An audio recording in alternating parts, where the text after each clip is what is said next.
Olá pessoal, eu sou Patrícia Zanchetti e hoje nós estamos no 24º dia de estudo do livro Uma Vida com Propósitos, Para Que Estou na Terra. Esse estudo é composto por 40 vídeos, onde em cada dia nós traremos uma abordagem diferente para que você descubra o seu propósito de vida conforme as Escrituras Sagradas. E o capítulo de hoje, que é o capítulo 24, transformado pela verdade. As pessoas precisam mais do que pão para a sua vida. Elas precisam se alimentar de cada palavra proveniente de Deus. Mateus, capítulo 4, versículo 4. A verdade nos transforma. O crescimento espiritual é o processo pelo qual substituímos as mentiras pelas verdades. Deus disse, foi pelas palavras dele que tudo veio a existir. Somente nós fomos criados através da manipulação. O Senhor pegou um pedaço de barro, nos moldou e fez então, nos deu o sopro de vida e através dele nós passamos a existir. As demais coisas ele falou e tudo apareceu.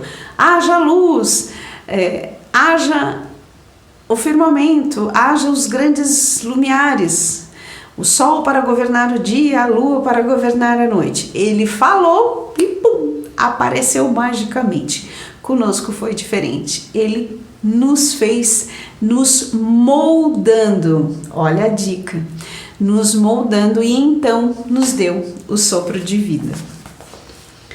A palavra de Deus gera a vida, produz fé, promove mudanças, afugenta o diabo, realiza milagres, cura feridas, edifica o caráter, transforma as circunstâncias, transmite alegria, supera a adversidade, derrota a tentação, inspira a esperança, libera poder, esclarece a mente, cria coisas e nos garante um futuro eterno.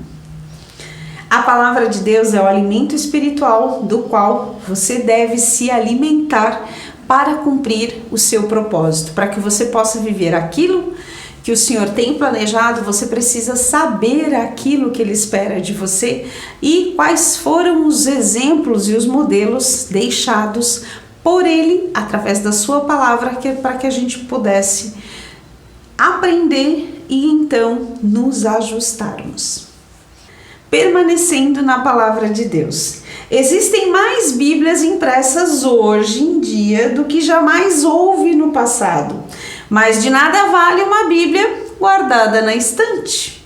Milhões de fiéis são assolados pela anorexia espiritual. Estão lá magrinhos, fraquinhos, morrendo de fome e com a alma subnutrida. Porque a palavra do Senhor é comparada a um alimento, e um alimento que dá sustância, que faz a gente crescer.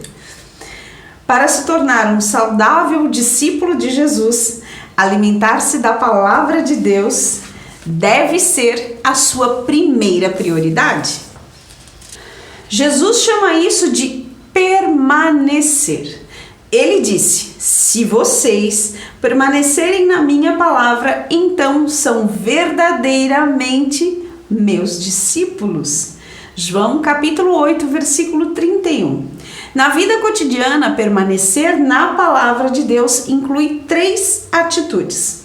Devo aceitar a autoridade.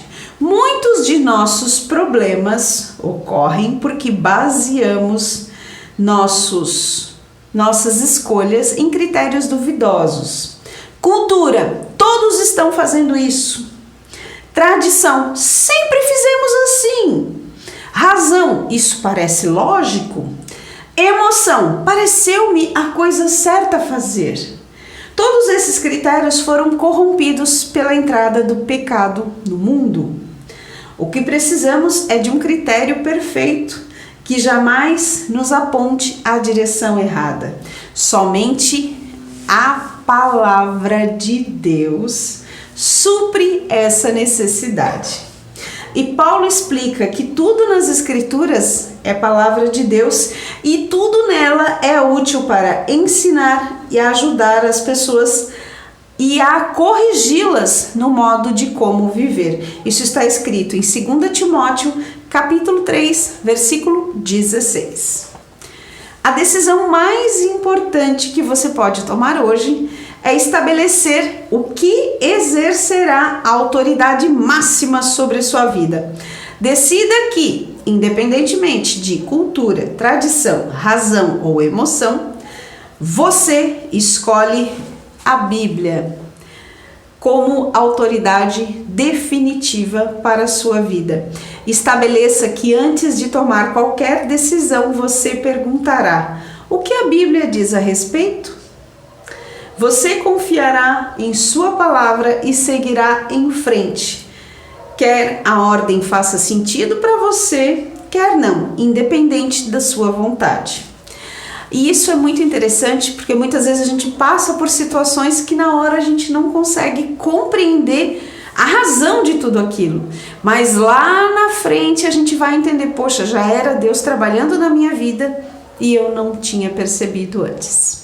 Então que tenhamos essa clareza para obedecer, independente de entender ou não aquilo que está acontecendo.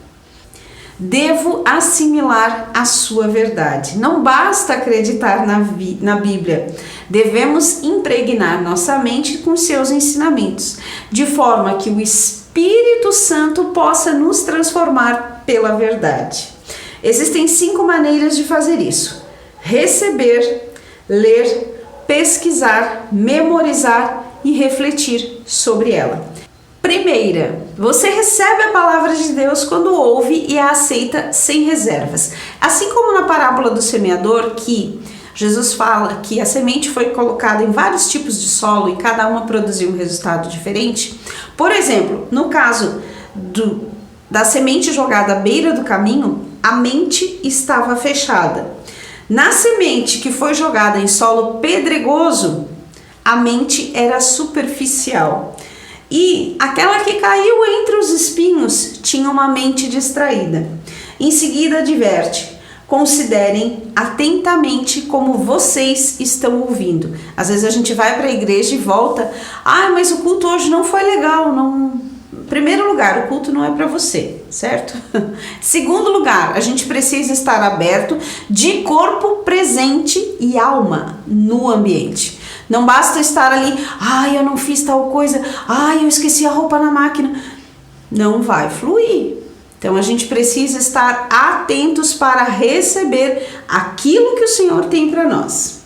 Num espírito humilde, gentil e modesto, receba de bom grado a palavra que, implantada e arraigada no coração, tem o poder de salvar a sua alma. Tiago, capítulo 1, versículo 21, parte B. Segunda, por mais de 2000 anos na história da igreja, somente o líder da comunidade eclesiástica podia ler a Bíblia pessoalmente. Agora, milhões de pessoas têm acesso a elas e a maioria não o faz. Então, não basta ter a Bíblia na estante, você precisa abrir, ler, meditar e viver aquilo que o Senhor tem para nós. A leitura diária da Bíblia o manterá ao alcance da voz de Deus. Terceira, pesquisar ou estudar a Bíblia é outra forma prática de permanecer na palavra de Deus. A diferença entre ler e estudar a Bíblia implica em 2 atividades adicionais: fazer perguntas sobre o texto ou anotar suas impressões. Você não terá estudado realmente a Bíblia se não anotar seus pensamentos em um papel ou no computador. Ou seja, a gente precisa tomar nota, assim como você vai em algum lugar. Come um bolo, que bolo gostoso, passa a receita. Vai 3 xícaras de trigo, 2 xícaras de açúcar. Eu preciso anotar, porque se eu depender da minha cabeça, misericórdia. Toda vez que eu vou fazer bolo, eu pego meu caderno de receitas, para ver as quantidades, o que realmente está ali. Da mesma forma, com relação à palavra de Deus, se nós não tomarmos nota, automaticamente esqueceremos e deixou de fazer sentido para a gente aquilo que foi dito. Então nós precisamos sim ter o registro de tudo aquilo que é relevante para que possamos colocar em prática. Quarta, memorizar a palavra de Deus. A sua capacidade de memória é uma dádiva concedida por Deus. Você pode achar que tem memória fraca, mas a verdade é que memorizou milhões de ideias, verdades, fatos e imagens. O comum é que você se lembre daquilo que é importante para você. Olha só, se a palavra de Deus é importante, você usará o seu tempo para memorizar. Como dica, como eu sou professora, tudo aquilo que eu considero relevante, com versículos que eu possa ajudar outras pessoas a compreenderem determinadas passagens, eu sublinho na Bíblia. Outra coisa, eu não gosto de marca-texto, porque normalmente passa na folha de trás, então eu uso lápis de cor. Eu sublinho e eu pinto aquilo que eu considero relevante. E aquilo que eu considero mais relevante, mais impactante, eu escrevo num caderninho. Então, eu tenho o meu caderninho com as principais citações que eu posso usar como argumentos para reforçar aquilo que a palavra nos diz. É uma forma de exercitar a mente. A memória é como um músculo. Quanto mais você exercita, mais ela se fortalece. E memorizar as escrituras ficará cada vez mais fácil. Lembrem-se do que Cristo ensinou e que suas palavras enriqueçam a vida de vocês e os tornem sábios. Colossenses capítulo 3, versículo 16. Quinta, refletir sobre a palavra de Deus, o que a Bíblia chama de meditação. Meditação é um pensamento concentrado, é um esforço verdadeiro. Você escolhe um versículo e pondera longamente a respeito dele. Se você sabe se preocupar, já sabe meditar. Exatamente a mesma coisa, porém com sentido inverso. A preocupação te traz angústia, te traz aflição. Quando você passa a meditar na palavra, ao invés de se preocupar com o problema, a sua vida tende a ser mais suave e você mais... O Senhor é meu pastor e nada me faltará. Mas como assim? O que isso quer dizer? O que o Senhor quer trazer para mim? Naquela realidade, como que era um pastor? Hoje, nos nossos dias, como é o pastoreio? E você vai fazendo conexões e essa palavra vai ficando gravada na sua mente e no seu coração. Quando menos esperar, você vai usar esse versículo para falar sobre a palavra de Deus com alguém, porque é uma das formas de você memorizar. E o Senhor então vai trabalhando na tua mente e na tua vida poderosamente. Devo pôr em prática os princípios das Escrituras. Podemos receber, ler, pesquisar, memorizar e refletir a palavra de Deus. Mas tudo será inútil se não a colocarmos em práticas. Devemos nos tornar praticante das palavras de Deus. Tiago, capítulo 1, versículo 22. Sem a prática, o estudo bíblico é inútil. Jesus disse: portanto, quem ouve estas minhas palavras e as pratica é como um homem prudente que construiu a sua casa sobre a rocha. Lá em Mateus, capítulo 7, versículo 24, onde fala dos dois fundamentos. Aquele que edificou sua casa sobre a rocha é alguém que está centrado e firmado na palavra do Senhor. E aquele insensato que edificou a sua casa na areia não tem a clareza do que a palavra de Deus nos traz. As dificuldades vão vir para os dois, mas quem está firmado na rocha consegue se manter firme. Já aquele que está firmado na areia, vem a chuva, vem o vento e ela se desfaz. Jesus disse: agora que vocês sabem essas coisas, felizes serão se a praticarem. João capítulo 13, versículo 17. Faz parte da natureza humana resistir a mudanças. Por isso, a prática da palavra de Deus é uma tarefa difícil. Essa é a razão de ser tão importante discutir com outras pessoas como aplicar os seus ensinos a sua vida. No caso, nós que somos membros da Igreja Assembleia de Deus, a gente tem todos os domingos os encontros de estudo da Palavra de Deus que são chamados que é chamado de Escola Bíblica Dominical. Então, todos os domingos tem uma lição específica, inspirada na Palavra de Deus, para que a gente possa ler, estudar e aplicar a Palavra de Deus à nossa vida.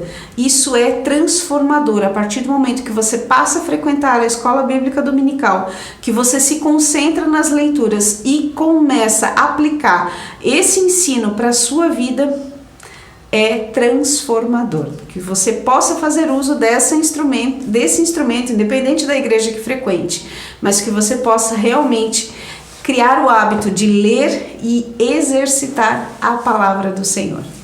Desenvolva o hábito de anotar de forma precisa o que você pretende fazer. Essa atitude efetiva deverá ser pessoal, envolvendo apenas você. Prática, algo que você possa fazer, e verificável, como um prazo final para ser realizada. Que a gente possa estabelecer pequenas metas. Eu preciso fazer isso, vou fazer assim até tal dia. A partir do momento que a gente estabelece prazos, fica mais fácil avaliar o cumprimento das tarefas. Fica a dica. A Bíblia não nos foi concedida para aumentar nosso conhecimento, mas para mudar a nossa vida. Tema para reflexão: a verdade me transforma? Versículo para memorizar: se vocês permanecerem em minha palavra, serão realmente meus discípulos, e conhecerão a verdade, e a verdade vos libertará. Isso está escrito em João, capítulo 8, versículos 31 e 32. Pergunta para meditar: o que Deus já me disse em sua palavra que ainda não comecei a fazer? São tantas coisas, não é verdade? Que possamos ter a atitude e a coragem de pôr em prática tudo aquilo que o Senhor nos ensinou, para que possamos viver a plenitude daquilo que Ele tem preparado para nós. Que você possa encontrar o seu propósito e possa viver abençoado pelo Senhor. E se você gostou desse vídeo, curta, compartilhe e se inscreva no canal. Te vejo no próximo encontro. Até lá!